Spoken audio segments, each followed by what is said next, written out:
Saudari-saudaraku terkasih dalam Tuhan Yesus Kristus, selamat pagi dan berkah dalam. Kita berjumpa kembali dalam renungan harian kita.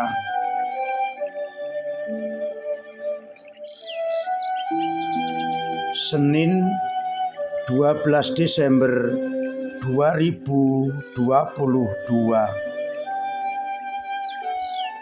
Bacaan harian sebagai titik tolak permenungan kita dikutip dari kitab Bilangan bab 24, di mana ditegaskan oleh Bileam bahwa akan tampil seorang pahlawan dari suku Yakub, dan tongkat kerajaan timbul dari Israel yang akan meremukkan pelipis Moab. Itu berarti keselamatan akan datang dari suku Yakub. Sedangkan dari bacaan Injil, kita akan mendengar diskusi Yesus dengan imam-imam kepala dan pemuka-pemuka bangsa Yahudi yang tidak percaya atau meragukan kuasa Yesus Kristus. Mereka bertanya, dengan kuasa manakah Yesus melakukan hal-hal itu, dan siapa yang memberikan kuasa? Yesus tidak menjawab dari A atau dari B. Ia mengajukan pertanyaan, dari manakah baptisan Yohanes itu?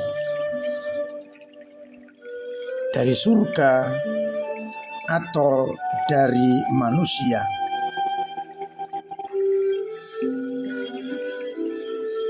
Ketika mereka berunding, jawaban apa yang diberikan kepada Yesus? Mereka memilih tidak tahu. Maka Yesus pun tidak mengatakan kepada mereka dengan kuasa mana Ia melakukan hal-hal itu. Saudari-saudaraku terkasih dalam Tuhan Yesus Kristus, kalau kita mencermati bacaan Injil, Yesus bersoal jawab dengan pemuka-pemuka bangsa Yahudi dan juga imam-imam kepala. Siapakah imam-imam kepala dan pemuka-pemuka bangsa Yahudi? Mereka adalah orang-orang terpelajar yang mengerti, mempelajari nubuat para nabi.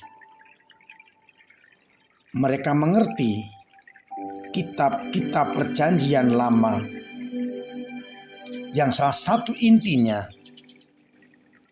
nubuat akan datangnya seorang penyelamat, Mesias terjanji dari wangsa Daud,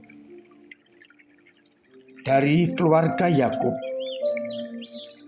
dari suku Israel. Dan juga banyak kali digambarkan bagaimana suasana ketika Mesias itu hadir. suasana sukacita, orang-orang sakit sembuh, suasana bangsa penuh kemakmuran. Dan ketika Yesus hadir, suasana itu diciptakan ketika orang yang sakit disembuhkan, orang yang mati dibangkitkan, orang yang kerasukan setan dilepaskan.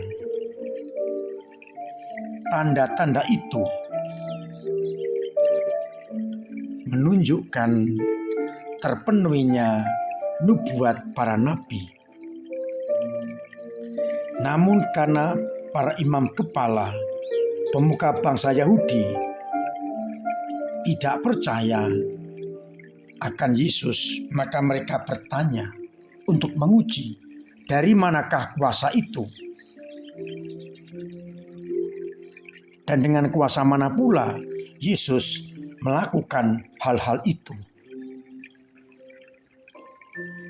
Yesus mengerti jawaban apapun tidak akan memuaskan mereka, karena mereka sudah memiliki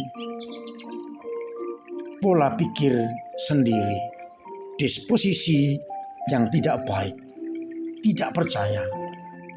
Maka Yesus balik bertanya, dengan kuasa manakah baptisan Yohanes itu? Dari Allah atau dari manusia?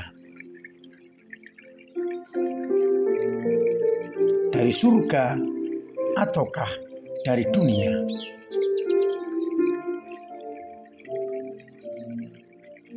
Dengan pertanyaan itu, Yesus ingin agar mereka berpikir. Dan ketika mereka tidak yakin dan tidak mau mengatakan tidak tahu, Yesus pun tidak akan mengatakan dari mana kuasa itu. Nah, sekali lagi mereka sudah tertutup hatinya. Sekalipun dikatakan dari surga atau dari Allah kuasa Yesus, mereka tetap tidak akan percaya. Sekalipun melihat, mengalami, dan merasakan pekerjaan Yesus. Karena mereka tidak percaya dan mereka sudah mempunyai pola pikirnya sendiri. Dengan demikian semakin jelas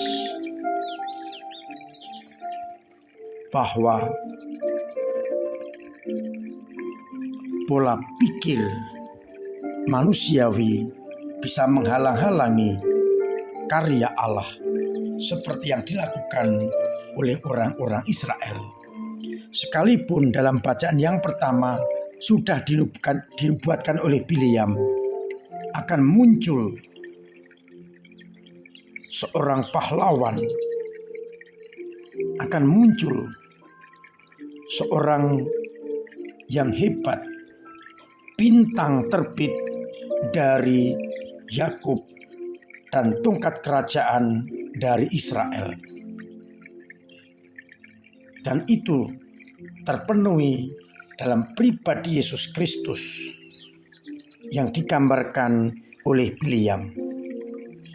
Tetapi karena ketidakpercayaan, oleh karena memakai pola pikir sendiri, orang Israel, pemuka-pemuka agama dan ahli Taurat, akhirnya tidak sampai pada pengalaman iman akan Yesus Kristus.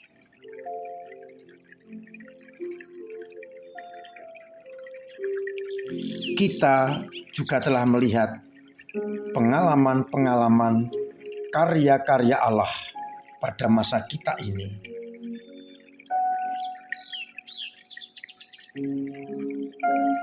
Lalu kita bertanya, apakah kita benar-benar beriman tidak hanya di kepala kita bahwa Yesuslah Mesias terjanji yang harus kita ikuti?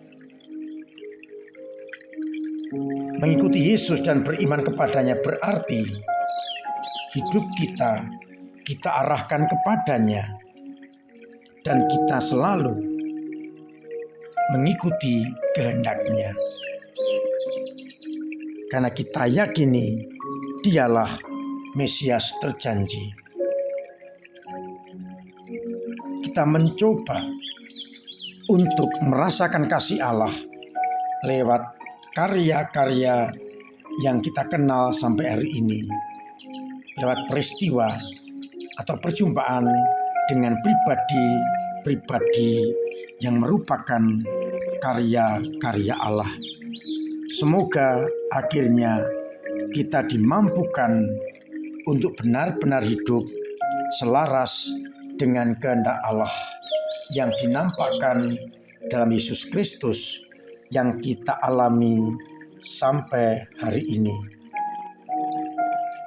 Kita tinggalkan pola pikir kita dan kita mencoba untuk mengerti dan mendalami kehendak Allah atas hidup kita. Tuhan memberkati kita sekalian. Amin. Marilah kita berdoa. Bapa yang penuh kasih, kami bersyukur karena Engkau tidak pernah meninggalkan kami seorang diri. Engkau menyertai kami sampai hari ini. Namun tak jarang kami kurang mensyukurinya. Maka biarkanlah kami mampu mensyukuri karya-karya-Mu yang boleh kami alami, agar iman kami semakin tebal dan kami menyerahkan hidup kami sepenuhnya hanya kepadamu. Bantulah kami untuk tetap setia kepada kehendak dan sabda-sabda-Mu. Bantulah umat kami, umat paroki kami, ya Bapa, yang imannya lemah. Semoga Kau kuatkan. Yang sedang sakit, Engkau sembuhkan. Yang mempunyai banyak persoalan, Engkau urai. Dan mereka yang kesulitan ekonomi, Engkau bantu lewat kebaikan samanya. Biarlah akhirnya banyak orang mengenal kehendak-Mu, beriman dan diselamatkan. Kami juga berdoa untuk Nawanto yang sedang sakit. Kami percaya tiada yang mustahil bagi-Mu, ya Bapa. Maka berikanlah kesembuhan kepada Nawanto. Angkatlah penyakitnya dan berikan ketabahan hati kepada istri dan anak-anaknya. Semoga tangan-Mu terulur atas saudara kami ini. Sembuhkan, biarlah ia bisa beraktivitas seperti sedia kala. Dan semoga Engkau berkenan melimpahkan berkat-Mu atas kami semua, Bapa dan Putra dan Roh Kudus. Amin. Saudari-saudaraku terkasih, tetap saya ingatkan, saya wajibkan agar mematuhi protokol kesehatan, jaga kondisi, pola hidup sehat, vaksinasi booster kedua untuk nakes dan lansia, pakai masker, cuci tangan, agar kita benar-benar terhindar dari virus corona. Saya mengingatkan meskipun sekarang tanggal 11, tanggal 12, amplop aksi Natal yang masih tersisa atau tertinggal di rumah belum sempat dimasukkan ke kotak aksi Natal tetap diterima dan tetap akan dipakai untuk membantu mereka yang membutuhkan sembako. Maka tetap boleh memasukkan amplop aksi Natal meskipun sudah lewat dari hari yang ditentukan. Saya juga masih mengundang untuk membantu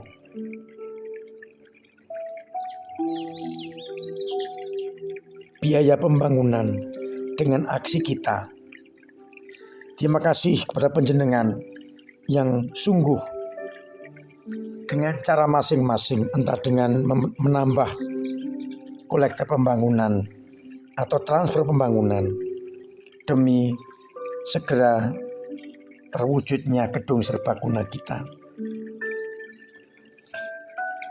Saya masih mengundang panjenengan semua untuk berpartisipasi dalam mengucapkan ucapan selamat Natal dengan menghubungi Komsos.